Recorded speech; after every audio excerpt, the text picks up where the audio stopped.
For a long time now, the SBS has been known for one thing, but what do they show when they run out of Lithuanian pornography? Someone else playing with their balls. Australia, is your job making you work during the 2026 World Cup? Boo! Would you rather hear a stadium erupt or hear from Gary in finance about some spreadsheet that he's just put together? Could have been an email, mate. Whether you're in a boardroom, behind a barber's chair, or up a ladder, this moment belongs to all of us. Apart from you, sorry, it is kind of important that you still work. Oh. I know. What about school kids? Yeah, whatever. Join the SBS World Cup Watchers' Rights Association. Divided we work, united we watch. The World Cup has started on SBS. Oh, that really makes me want to watch Ted Lasso, which is on Apple TV. But what are you doing there, son from Mother and Son? Wait until I tell Mother about this. By the way, we ran their star signs and, uh-oh, it's a match.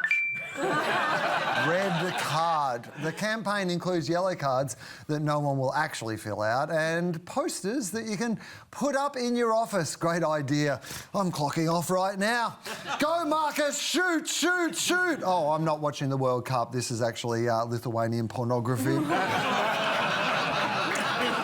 Todd, will this get SBS on side? I think it's clever in a couple of ways. I think the guilt of watching the show because it's played while people are at work and people are taking care of the kids or whatever they're doing, I think turning the guilt into a benefit is a smart idea.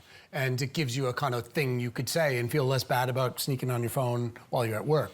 I also think it's very smart of the broadcaster, and they tend to do some good advertising. I mean, soccer is a sport of migrants, a community sport, and what they're indirectly saying is that we're your broadcaster. So this sport is for everyone, and we, SBS, are for you. I think it's clever on both levels. Yeah. I really like that they've taken this mockumentary style. I like that the opening voiceover sounds like a soccer commentator. The accent really kind of sucked me in without realising what I was going to be watching. It's got all of the tropes, all of the people that you can make fun of in offices. I loved that when you peek into the meeting room of the people who aren't working, they're the youngest people in the team. I feel like there's some really pointed things happening, and there's lots of Easter eggs, so you can watch it again and again and find different moments where you can connect with some of these quirky people that you may recognise from an office. But also, the nurse being the only essential person is a nice hark back to the COVID days, but also, a bit of funny commentary about whether we can or cannot actually show up for work. And anecdotally, next week I've got a meeting that has to end before midday because Australia's playing. Yeah, I mean, it's interesting because there are a lot of things that defaults that we fall into when you're doing international sporting event sort of advertising, if you're playing the Olympics or this or the Tour de France or whatever it is. And often it is one of the things that you do is like you make it really inspirational and serious, but the other one is that it's about supporting Australia. You watch it to support Australia. What they've done here that I think is really interesting and also very true of an insight about football in this country. And a lot of people who, celebrate football in this country are multicultural. And so you might be watching Croatia because it's your parents' team, but you're also watching Australia. And so they haven't actually talked about anyone's country. They've just talked about watching it because you love football and the game itself. Like, it's very simple for anyone to join in, and so I think they've understand that by creating it a group watch kind of situation as well. I think tonally it's borrowing from properties that we know people like. We've just had huge success with Severance. The Office continues to stand within meme culture and rewatching. Like, it's borrowing from so many things that we enjoy on television. And you turn into that crowd and it's kind of making fun of and celebrating everyone at the same time. It's a gentle kind of poke. It's not for the super fans of football. Those people are already going to figure out ways to wag work and watch the game.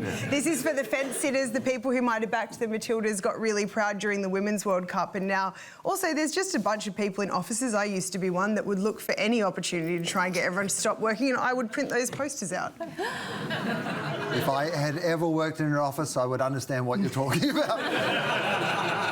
Anyway, I love soccer.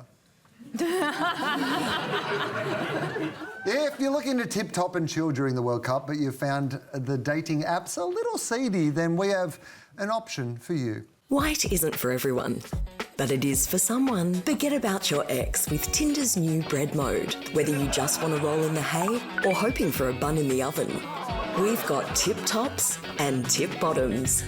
Fall in love with bed mode.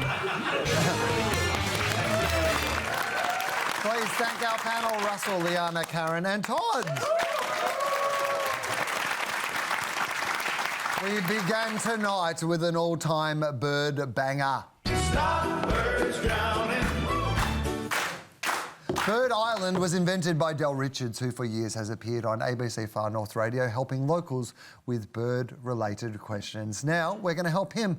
We thought we'd take up his cause with one of the world's great advertising appeals. Take it away, Songbirds. In a trough or a moat, the birds they cannot float.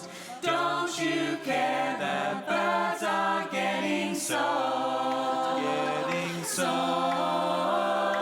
Nowhere birds, let them know.